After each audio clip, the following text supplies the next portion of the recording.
What if I told you that when you hear a Jamaican speak, you're actually hearing echoes of ancient Nigeria? What if the very soul of Jamaica, its language, its music, its defiant spirit, comes from a people whose story was deliberately erased from history books? This isn't some conspiracy theory. This is documented historical fact that's been hiding in plain sight for over 300 years. Today, you're about to discover one of the most incredible stories of cultural survival ever recorded. A story of how an entire civilization refused to die, even when chains tried to break their spirits and ships tried to steal their homeland. By the end of this journey, you'll never listen to reggae the same way again. You'll never taste Jamaican food without tasting Africa. And you'll understand why Jamaica speaks Igbo, even if you've never heard it said. Welcome to the hidden truth that connects two continents and reveals how the human spirit can never truly be conquered. Let's start with something that will blow your mind. Jamaica's population today is over 90% of African descent. But here's what they don't teach in school. These weren't just Africans lumped together. They were specific peoples with specific cultures, languages, and traditions. And the largest single group? The Igbo people of southeastern Nigeria. Between 1700 and 1807, over 1.3 million enslaved Africans were brought to Jamaica. But recent DNA studies and historical shipping records reveal something extraordinary. Nearly 40% of them came from Igbo territories. That's over 500,000 Igbo people who survived the Middle Passage and landed on Jamaican shores. Think about that number. 500,000 people don't just disappear culturally. They don't just forget who they are. But here's where the story gets even more incredible. The British colonial authorities knew exactly what they were doing. They had a deliberate strategy of mixing African peoples to prevent unity and rebellion. They would take Yoruba from Nigeria, Akan from Ghana, Kikongo from Central Africa, and scatter them across different plantations. Yet something unprecedented happened with the Igbo. They were so numerous, so culturally cohesive, that they began to dominate entire regions of Jamaica, especially in the northwest parishes, St. James, Hanover, Westmoreland. These areas became, essentially, New Igbo land. The plantation owners noticed this immediately. There are documented letters from the 1750s where British overseers complained about the Igbo problem. They wrote about how these enslaved people would communicate in their native tongue, maintain their customs, and, most dangerously, organize resistance movements. One overseer wrote in 1763, "The Igbo slaves possess a unity of purpose that makes them exceedingly difficult to manage. They speak amongst themselves in ways we cannot comprehend, and their influence spreads to slaves of other nations." What he was witnessing was nothing short of cultural warfare. The Igbo people had decided that physical chains could not break spiritual chains, and they were about to prove it in ways that would echo through centuries. Here's where our story takes its first incredible turn. You know Jamaican patois, right? That distinctive way of speaking that sounds so uniquely Caribbean? What if I told you that linguists have identified over 500 Igbo words that are still used in modern Jamaican patois today? Words that have survived 300 years of cultural suppression. Let me give you some examples that will make you question everything you thought you knew about Caribbean culture. The Jamaican word unu, meaning you all, that's directly from Igbo unu. Bafan bafan, meaning clumsy or awkward, straight from Igbo bafana bafana. Mek we go, meaning let's go. The structure is pure Igbo grammar, but it goes deeper than vocabulary. The entire rhythm and structure of Jamaican patois follows Igbo linguistic patterns. The way questions are asked, the way emphasis is placed, the musical quality of speech. It's all there. Dr. Maureen Warner-Lewis, a leading scholar on this topic, spent decades documenting these connections. She discovered that Jamaican storytelling traditions, the way elders speak to children, even the pattern of call and response in conversation, it all traces back to Igbo communication styles. Here's something that will absolutely blow your mind. In rural Jamaica, especially in the cockpit country, there are still communities where elderly people speak what linguists call deep patois, and it's so heavily influenced by Igbo that Nigerian visitors can actually understand significant portions of the conversation. In 1989, a group of Igbo scholars visited Jamaica and were shocked to discover that they could communicate with some of the older residents without any English at all. They were having conversations across 300 years of separation, speaking languages that had evolved separately but from the same root. If language is the soul of a culture, then food is its heartbeat. And when you taste Jamaican cuisine, you're literally tasting Igbo history. Let's start with something that will completely change how you see Caribbean food. The cooking techniques, the flavor combinations, the very way ingredients are prepared in Jamaica. It's a direct continuation of Igbo culinary traditions. Take ackee and saltfish, Jamaica's national dish. Everyone knows it's uniquely Jamaican, right? But here's the revelation. The way ackee is prepared, the spices used, the cooking method, it's identical to how the Igbo people prepared similar fruits in southeastern Nigeria. The ackee fruit itself isn't even native to Jamaica. It was brought from West Africa. And the traditional Jamaican way of cooking it, boiled, seasoned with Scotch bonnet peppers, mixed with onions and herbs, that's the exact same method Igbo cooks used for preparing similar foods 400 years ago. But it goes much deeper. Callaloo, that iconic Jamaican green vegetable dish, is prepared using techniques that are virtually unchanged from traditional Igbo vegetable preparations. The way the greens are chopped, the order ingredients are added, even the wooden spoon stirring patterns, it's all there. Here's something incredible that researchers discovered in the 1990s. They brought Igbo grandmothers from Nigeria to Jamaica and asked them to cook traditional dishes. Then they had Jamaican grandmothers cook their traditional dishes. The cooking methods were so similar that the women could seamlessly step into each other's kitchens and continue the cooking process without missing a beat. One Nigerian grandmother said, "This is exactly how my great-grandmother taught me to cook. These women know the old ways." The spice combinations tell an even more fascinating story.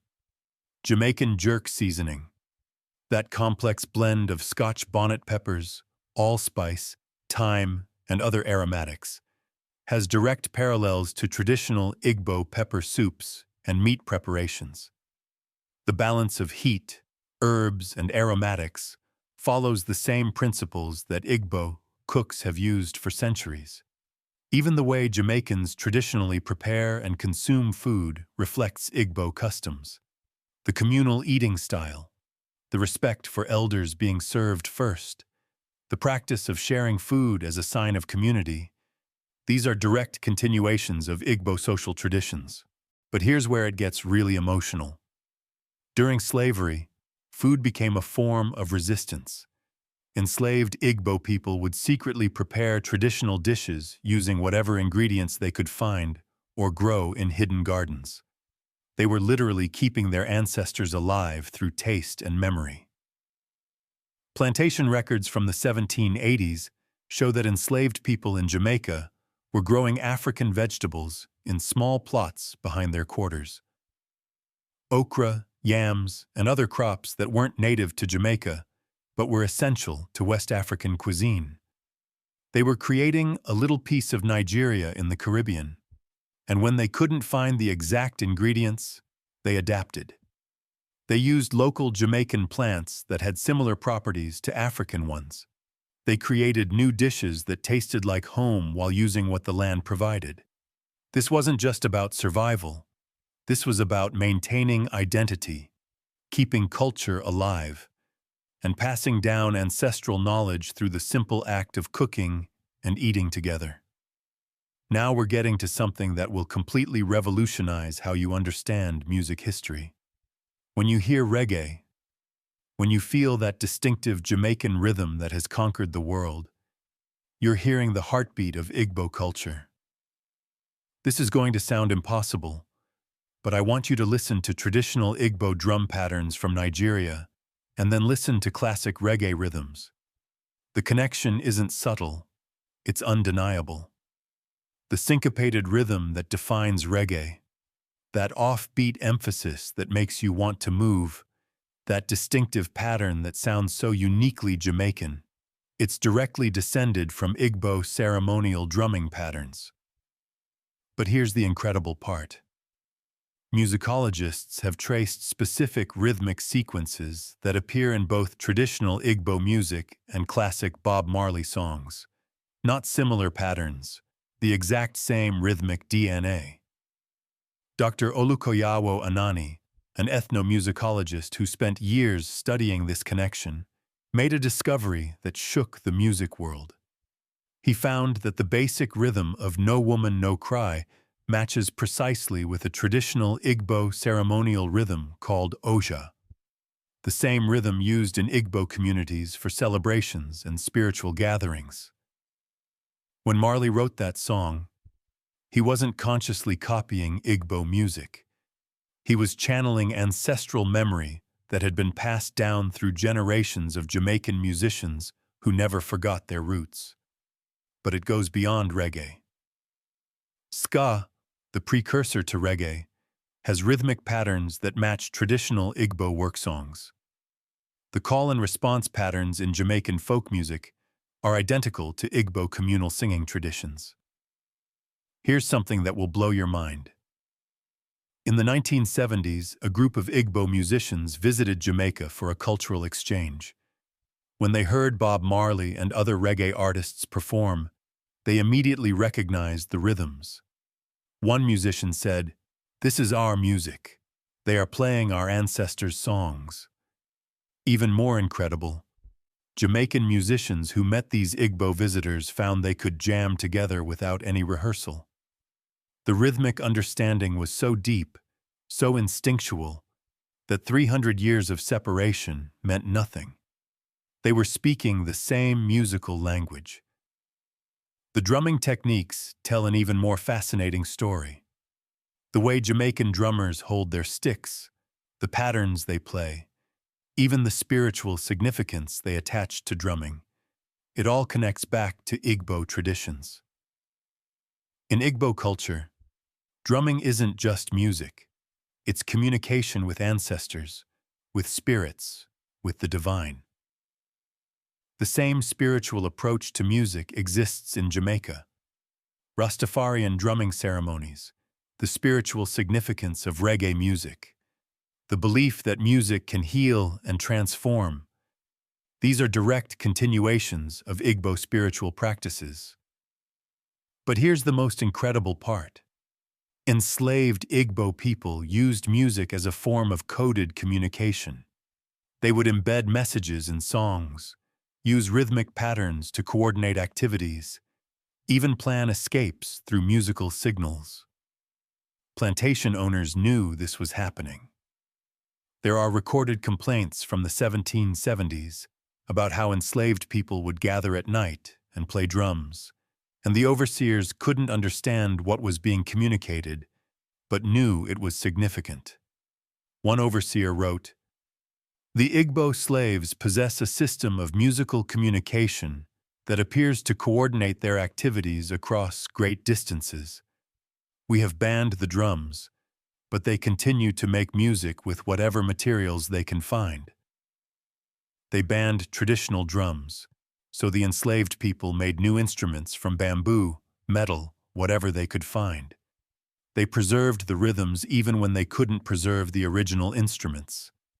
And that rhythm, that insistent heartbeat that survived chains and whips and centuries of oppression, that's what eventually became reggae.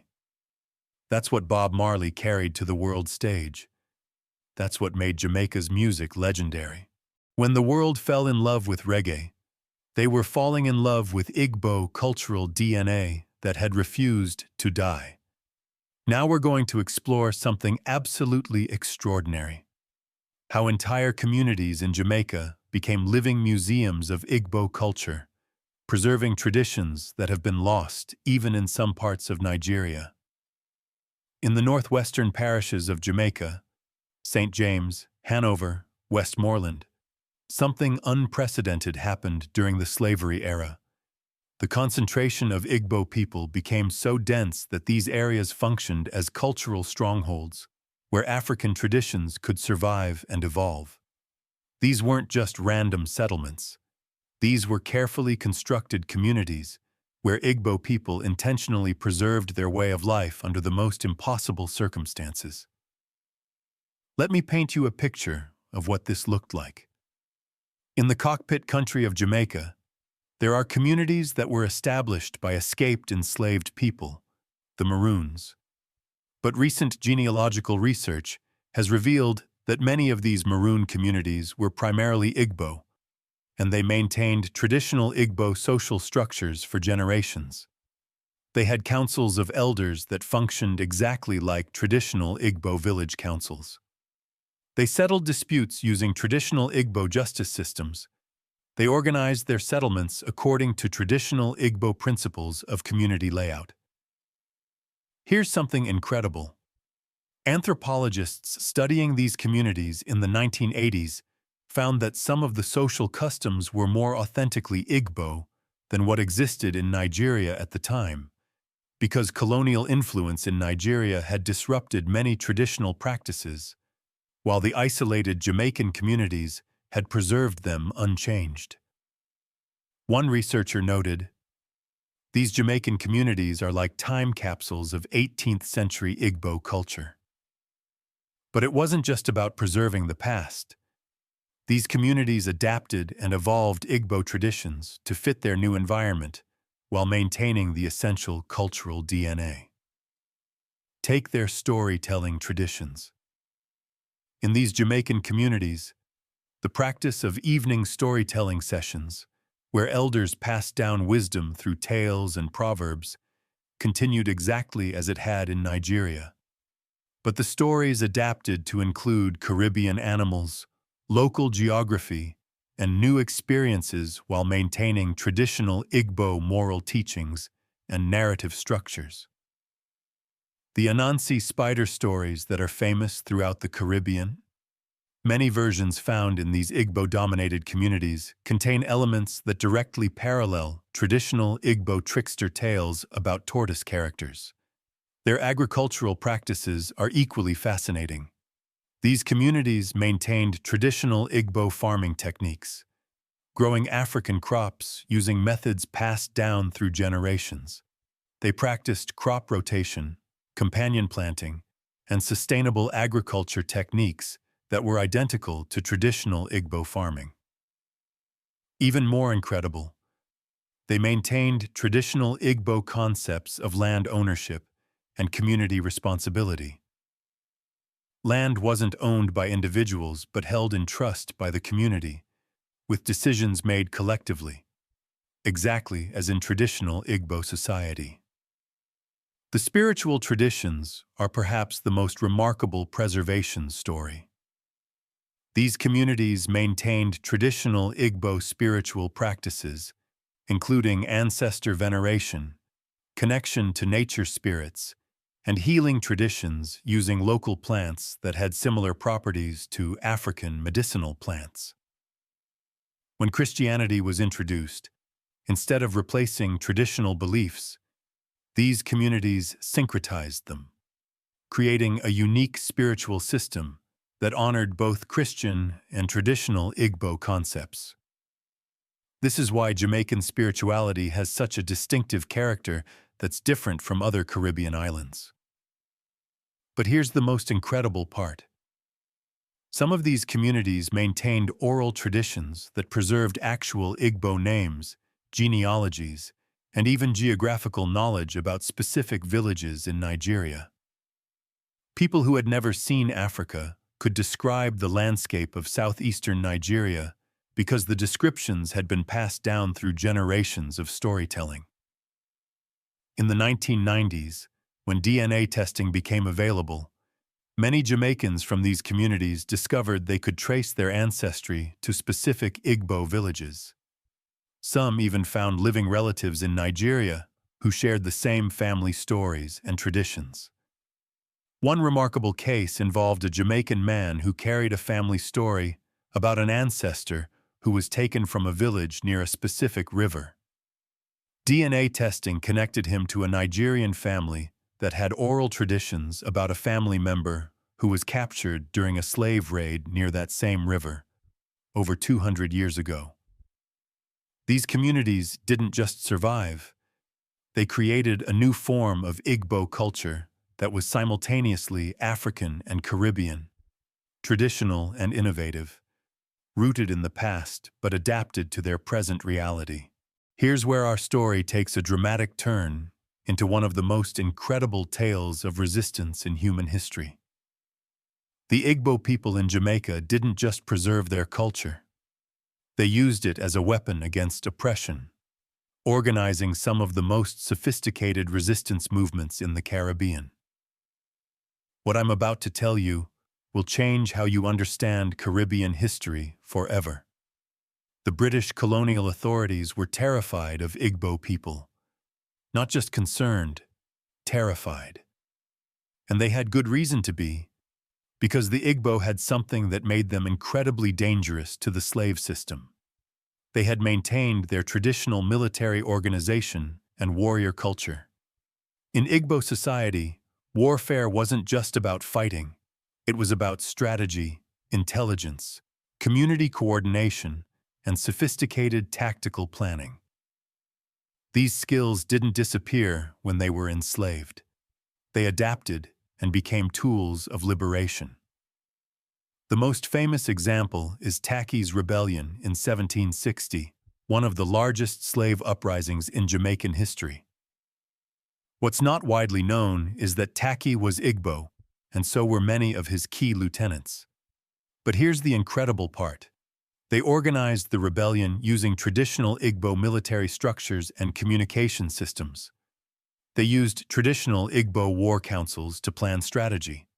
They employed traditional Igbo scouting and intelligence methods to gather information about British military positions.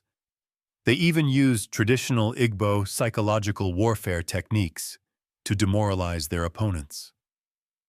The rebellion involved over 1,000 enslaved people across multiple parishes, but it was coordinated with a level of sophistication that shocked the British authorities. This wasn't a spontaneous uprising. It was a carefully planned military operation that used traditional African organizational methods. But Tacky's Rebellion was just the most famous example. Throughout the 1700s and early 1800s, Jamaica experienced wave after wave of Igbo-led resistance movements. The British records are full of complaints about Igbo conspiracies and Coromantee plots. They often used Coromantee to refer to various West African groups, including the Igbo. Here's something that will absolutely blow your mind. The Igbo people developed a sophisticated intelligence network across Jamaica. They used their cultural connections to pass information between plantations, coordinate activities, and plan resistance operations. They had coded systems using traditional Igbo symbols and concepts that the British couldn't decode. They used traditional songs to pass messages. They even used traditional Igbo spiritual practices to maintain morale and solidarity among resistance groups. One British report from 1776 noted, "The Igbo possess a system of communication that extends across the entire island. They coordinate their activities with a precision that suggests military training and leadership." What the British didn't understand was that they weren't dealing with random acts of rebellion. They were facing organized resistance from people who came from a sophisticated military culture and were applying traditional warfare concepts to their new situation. But the resistance wasn't just about armed rebellion. The Igbo people engaged in what we would now call cultural warfare, deliberately preserving and spreading African traditions as a form of psychological resistance against European domination. They maintained traditional concepts of personal dignity and self-worth that made them psychologically resistant to the dehumanizing effects of slavery. They preserved traditional community structures that provided mutual support and collective strength. They kept alive spiritual beliefs that gave them hope and purpose beyond their immediate circumstances. This cultural resistance was so effective that it influenced enslaved people from other African groups. Igbo cultural practices, leadership styles, and resistance strategies spread throughout the enslaved population, creating a broader African-Caribbean identity that strengthened resistance movements. The Maroon communities I mentioned earlier weren't just refugees for escaped slaves. They were military strongholds organized using traditional African military principles. The Windward Maroons and Leeward Maroons both included significant numbers of Igbo people who contributed traditional military knowledge to these resistance communities. These Maroon communities successfully fought the British to a standstill for decades, eventually forcing the colonial government to sign peace treaties that recognized their autonomy. This was largely possible because they combined traditional African military knowledge with intimate understanding of the Jamaican landscape. But here's the most incredible part. The success of Igbo-led resistance movements in Jamaica inspired similar uprisings throughout the Caribbean. The strategies, tactics, and organizational methods developed by Igbo resistors in Jamaica were adapted and used in other islands. The Haitian Revolution, the most successful slave uprising in history, was influenced by resistance methods that had been developed and tested in Jamaica.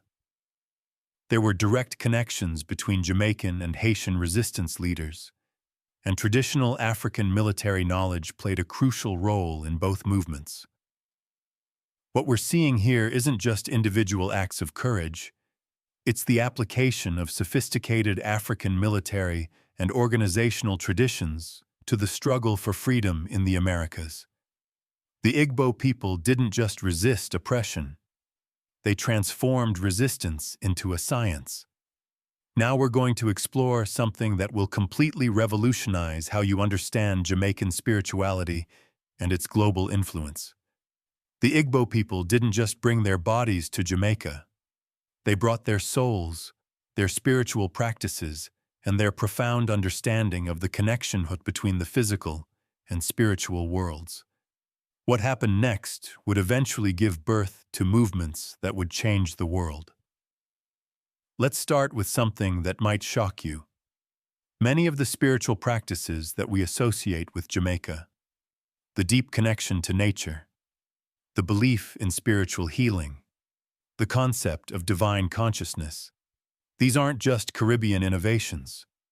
They're direct continuations of traditional Igbo spiritual systems.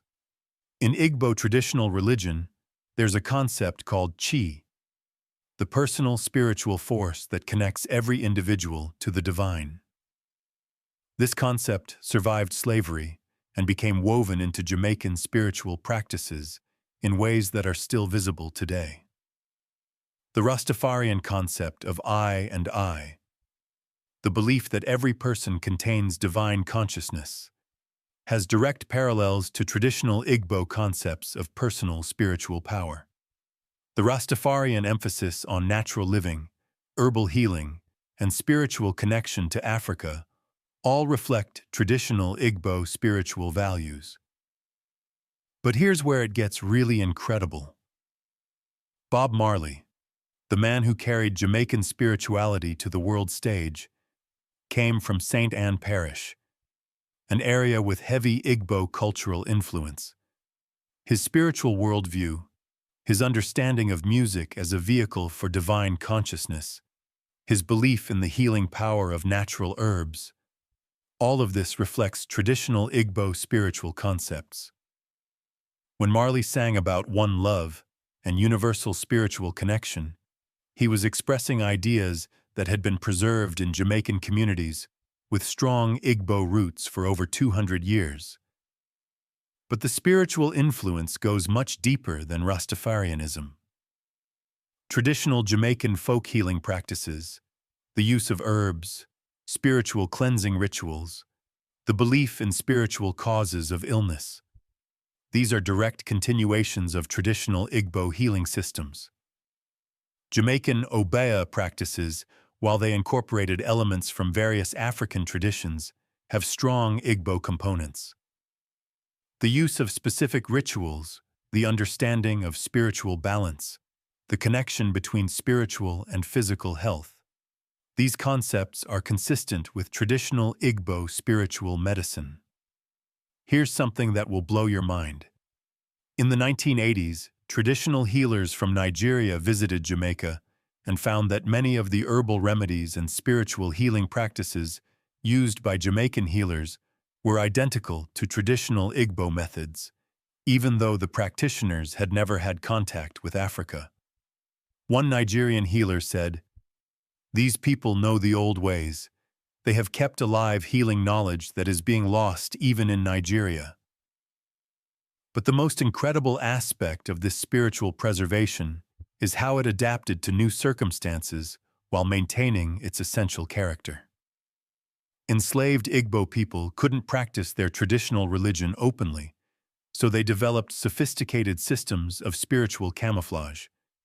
They identified Christian saints with traditional Igbo deities. They embedded traditional spiritual concepts into Christian prayers and hymns. They maintained traditional healing practices while appearing to use European medical approaches. This wasn't just survival. It was creative spiritual resistance that produced entirely new forms of religious expression while preserving ancient wisdom. The influence of this spiritual synthesis eventually spread far beyond Jamaica. Jamaican spiritual concepts influenced African American religious movements, Caribbean spiritual practices throughout the region, and eventually reached global audiences through reggae music and Rastafarian philosophy. When people around the world embraced reggae music and Rastafarian concepts, they were connecting with spiritual ideas that had originated in Igbo communities centuries earlier and had been preserved through generations of cultural resistance. But here's the most remarkable part. This spiritual influence has begun to flow back to Africa.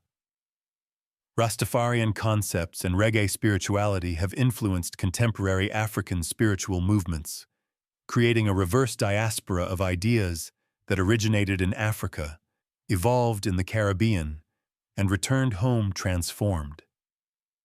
In Nigeria today, there are spiritual communities that blend traditional Igbo practices with Rastafarian concepts that developed in Jamaica. The circle of spiritual influence has completed itself across centuries and continents. The spiritual revolution that began with enslaved Igbo people maintaining their connection to the divine has become a global phenomenon that continues to inspire and transform people around the world. Now we're going to explore the modern discoveries that have provided scientific proof for everything we've been discussing. DNA studies, linguistic analysis, and archaeological evidence have confirmed what oral traditions had preserved for centuries. Get ready for revelations that will completely validate the incredible story of Igbo cultural survival in Jamaica. In 2009, a groundbreaking DNA study conducted by Dr. Bert Ely at the University of South Carolina analyzed the genetic heritage of over 1,000 Jamaicans. The results were stunning. Nearly 60% of Jamaicans of African descent showed significant Igbo genetic markers, making the Igbo the single largest African ancestral group in Jamaica. But here's the incredible part. The genetic evidence didn't just confirm Igbo presence. It revealed that Igbo people had maintained distinct community clusters in Jamaica for generations, meaning they had successfully preserved not just culture, but actual genetic communities. The study found that certain parishes in Jamaica showed Igbo genetic markers in over 70% of the population tested. These were the same parishes where cultural preservation had been strongest: St. James, Hanover, Westmoreland. The DNA was confirming what the cultural evidence had already suggested. Even more remarkable, many Jamaicans who participated in the study discovered they could trace their ancestry to specific regions within Igboland. Some found living relatives in Nigeria who shared not just genetic markers, but family stories and cultural practices. One case that made international news involved a Jamaican woman named Patricia Campbell, who discovered through DNA testing that she was related to a family in Enugu State, Nigeria. When she visited Nigeria, she found that her family's oral traditions about their Jamaican ancestor matched perfectly with the Nigerian family's stories about a relative who had been captured in a slave raid. But the genetic evidence is just the beginning. Linguistic studies using computer analysis have mapped the survival of Igbo language structures in Jamaican patois with incredible precision. Dr. John Victor Singler's computational linguistic analysis found that Jamaican patois retains more Igbo grammatical structures than any other African language influence. The basic sentence patterns, the way questions are formed, the grammatical rules that feel natural to Jamaican speakers, they're following Igbo linguistic logic. Even more incredible, artificial intelligence programs trained to recognize language patterns have identified Igbo influences in Jamaican music, storytelling, and even casual conversation that human analysts had missed. Archaeological evidence has provided another layer of confirmation. Excavations at former plantation sites in northwestern Jamaica have uncovered artifacts that are identical to traditional Igbo cultural items: pottery styles, cooking implements, even ritual objects that match traditional Igbo spiritual practices. At one site in St. James Parish, archaeologists found evidence of traditional African cooking techniques, crop cultivation methods, and even house construction techniques that match traditional Igbo practices. These weren't random African influences. They were specifically Igbo cultural patterns that had been maintained for generations. But perhaps the most incredible modern revelation comes from music analysis using digital technology. Sound engineers have used computer programs to analyze the rhythmic patterns in traditional Igbo music and classic reggae recordings. The results are undeniable. Specific rhythmic sequences that appear in traditional Igbo ceremonial music are identical to patterns in famous reggae songs. Not similar, identical. The same mathematical relationships, the same timing patterns, the same emphasis structures. When Bob Marley recorded "No Woman, No Cry," he was unconsciously recreating rhythmic patterns that had been preserved in Jamaican musical traditions for over 200 years, patterns that originated in traditional Igbo music. Modern technology has also revealed the sophistication of cultural preservation methods that enslaved Igbo people used. Digital analysis of traditional Jamaican songs has found embedded patterns, rhythmic codes, melodic structures, even lyrical patterns that served as memory devices for preserving cultural information. These weren't just songs. They were sophisticated information storage systems that allowed cultural knowledge to be passed down through generations, even when traditional teaching methods weren't possible.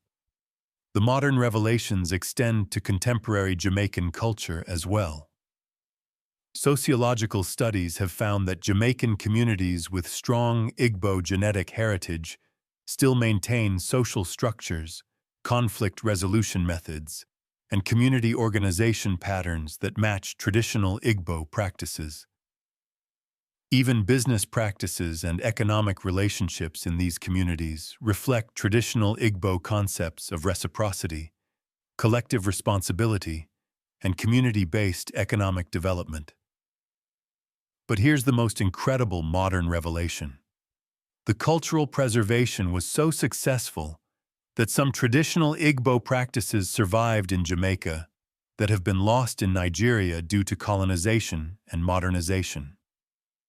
Nigerian scholars visiting Jamaica have discovered traditional Igbo songs, stories, and even spiritual practices that are no longer remembered in Nigeria but have been preserved in Jamaican communities for centuries.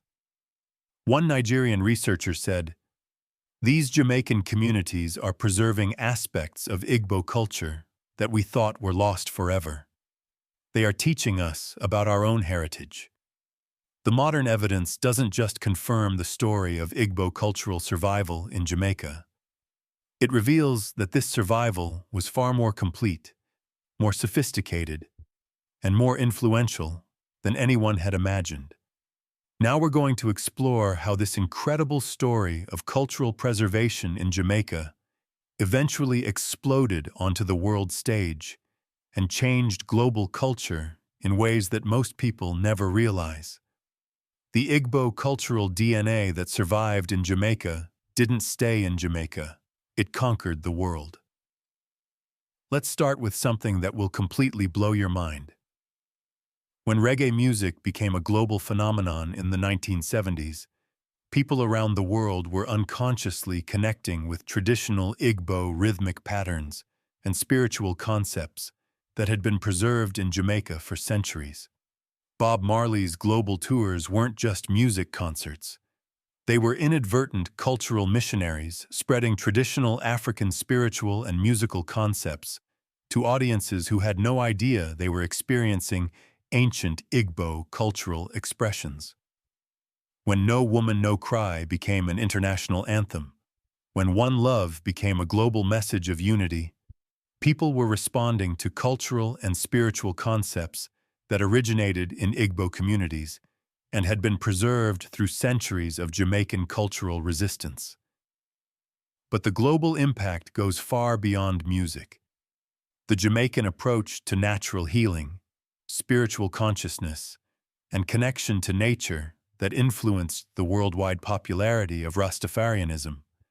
These concepts have direct roots in traditional Igbo spiritual practices. When people around the world embraced reggae's message of spiritual consciousness and natural living, they were connecting with traditional African wisdom that had survived slavery and evolved in the Caribbean. The global influence extends to language as well. Jamaican patois expressions have been adopted into English slang worldwide, and many of these expressions have their roots in Igbo linguistic patterns. When people say "Irie" or use other Jamaican expressions, they're often using words or structures that ultimately trace back to Igbo language. But here's where the story becomes really incredible. The success of Jamaican cultural exports has created what scholars call a reverse diaspora. People of African descent around the world are connecting with their heritage through Jamaican culture that preserved traditional African elements. African Americans discovered reggae and found spiritual and cultural connections that helped them reconnect with their African heritage. Africans in the diaspora worldwide found in Jamaican culture a bridge back to traditional African values and practices. Even more remarkably, this cultural influence has flowed back to Africa itself. Reggae music became popular throughout Africa, and with it came Jamaican spiritual concepts, social values, and cultural practices that were actually returning African cultural elements that had been preserved in the Caribbean. In Nigeria today, reggae music is hugely popular, and many young Nigerians have embraced Rastafarian concepts and Jamaican cultural values. What they don't often realize is that they're connecting with traditional Igbo cultural concepts that had been preserved in Jamaica and were now returning home in evolved form. The global impact extends to social justice movements as well. the reggae message of resistance against oppression, the Rastafarian concepts of dignity and self-determination, the Jamaican tradition of using music as a vehicle for social change. These have influenced liberation movements worldwide. From anti-apartheid movements in South Africa to civil rights struggles in various countries, the Jamaican model of cultural resistance that had its roots in traditional Igbo community organization and resistance strategies has provided inspiration and practical methods for social change movements globally. But perhaps the most incredible aspect of this global impact is how it has influenced contemporary spirituality. The Jamaican synthesis of traditional African spiritual concepts with other influences has created new forms of spiritual expression that have spread worldwide. Meditation practices that emphasize connection to nature, healing systems that combine spiritual and physical approaches, concepts of personal empowerment that draw on traditional African wisdom. These have all been influenced by the Jamaican spiritual synthesis that preserved traditional Igbo spiritual concepts. The global wellness movement, the popularity of natural healing, the emphasis on spiritual consciousness in contemporary culture, all of these have been influenced by cultural concepts that trace back to traditional Igbo spirituality preserved in Jamaican communities. Even contemporary music production has been influenced by rhythmic patterns and musical concepts that originated in traditional Igbo music and were preserved through Jamaican musical traditions. Hip-hop producers sampling reggae tracks are often unknowingly incorporating traditional Igbo rhythmic elements into their beats. Electronic music that uses Caribbean-influenced rhythms is drawing on cultural patterns that trace back to traditional African musical systems. The global impact is so pervasive that traditional Igbo cultural elements preserved in Jamaica have become part of worldwide popular culture without most people realizing their ancient African origins. When someone in Tokyo listens to reggae, when someone in London practices natural healing methods influenced by Jamaican traditions, when someone in Sao Paulo embraces spiritual concepts that came through Rastafarianism, they're all connecting with traditional Igbo cultural wisdom that refused to die. Now we're going to explore how this incredible story of cultural survival continues to evolve and influence the world today, proving that the Igbo cultural DNA in Jamaica isn't just historical. It's vibrantly alive and continuing to shape the future. In contemporary Jamaica, the Igbo cultural influence isn't diminishing. It's being rediscovered, celebrated, and consciously preserved by new generations who are learning about their heritage. Young Jamaican scholars are conducting research that's revealing even deeper connections between Jamaica and Igboland.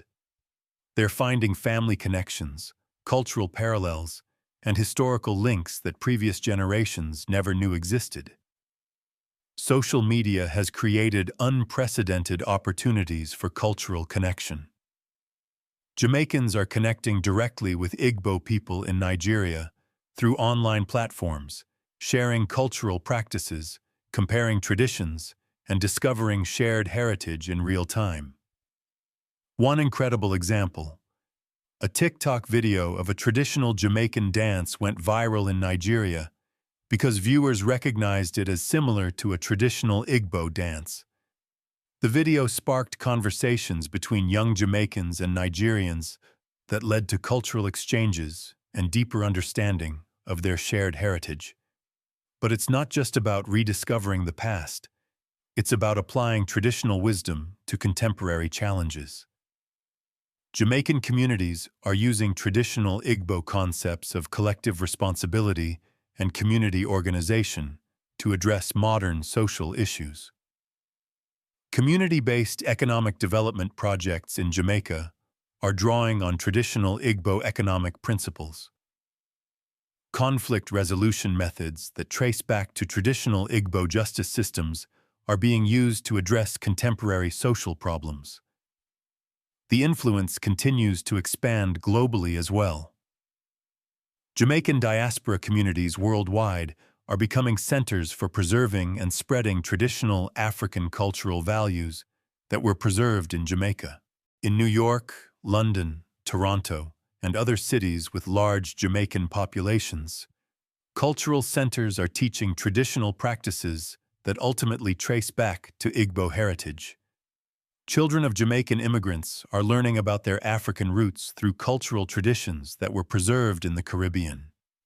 But perhaps the most exciting development is the conscious cultural exchange that's now happening between Jamaica and Nigeria.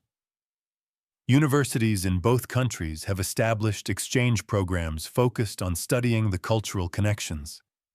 Igbo cultural organizations in Nigeria are partnering with Jamaican cultural groups to document shared traditions and explore contemporary applications of traditional wisdom. In 2019, the Igbo World Assembly officially recognized the Jamaican Igbo diaspora and established formal cultural ties. This wasn't just symbolic. It created institutional frameworks for ongoing cultural exchange and mutual learning. The modern technology that revealed the extent of cultural preservation is now being used to strengthen and expand these connections. Digital archives are preserving traditional songs, stories, and practices from both Jamaica and Nigeria. Virtual reality technology is allowing people to experience traditional Igbo and Jamaican cultural practices in immersive ways that help preserve and transmit cultural knowledge to new generations. But the living legacy extends beyond formal cultural programs. In contemporary music, art, literature, and spiritual practices, the influence of traditional Igbo culture, preserved in Jamaica, continues to evolve and inspire new forms of creative expression. Contemporary Jamaican artists are consciously exploring their African heritage and creating new works that blend traditional and modern elements.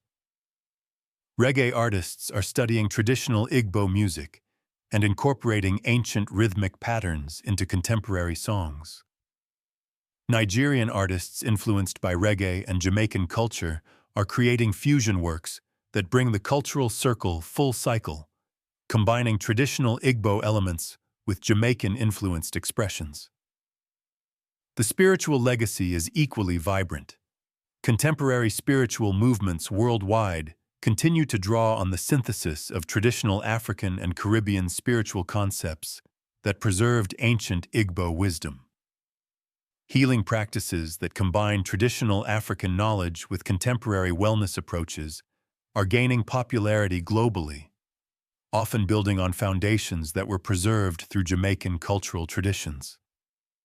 Even in environmental and social justice movements, traditional Igbo concepts of community responsibility and connection to nature that were preserved in Jamaica are influencing contemporary activism and social change efforts. The story we've been telling isn't just about the past. It's about a living cultural legacy that continues to grow, evolve, and influence the world in ways that most people never realize.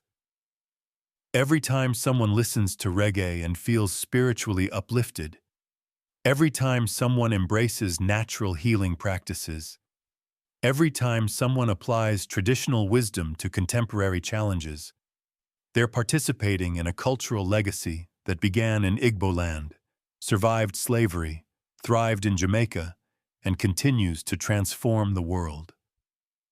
So here we are at the end of this incredible journey through hidden history, and I hope your mind has been completely blown by what we've discovered together. We started with a simple statement. Jamaica speaks Igbo, even if you've never heard it said. But what we've uncovered is so much more than language. We've discovered one of the most remarkable stories of cultural survival, resistance, and transformation in human history. We've seen how 500,000 Igbo people didn't just survive the Middle Passage. They carried their entire civilization with them. We've witnessed how they preserved their language, their food, their music, their spirituality, and their social systems under the most impossible circumstances. We've learned how they turned cultural preservation into a form of resistance, how they used their traditions as weapons against oppression, and how they created new forms of cultural expression that would eventually conquer the world. We've discovered how modern science has confirmed what oral traditions had preserved for centuries, how DNA studies, linguistic analysis, and technological research have provided undeniable proof of cultural connections that span centuries and continents. Most importantly, we've seen how this story isn't just about the past. It's about a living legacy that continues to influence global culture in ways that most people never realize. When you hear reggae music, you're hearing the heartbeat of traditional Igbo culture that refused to die. When you taste Jamaican food, you're tasting recipes that preserve ancestral memory. When you feel the spiritual power of Jamaican cultural expressions, you're connecting with traditional African wisdom that survived slavery and evolved in the Caribbean. But here's the most incredible part of this entire story. It's still being written. New discoveries are being made every day. New connections are being established. New forms of cultural expression are emerging from this incredible foundation of preserved heritage.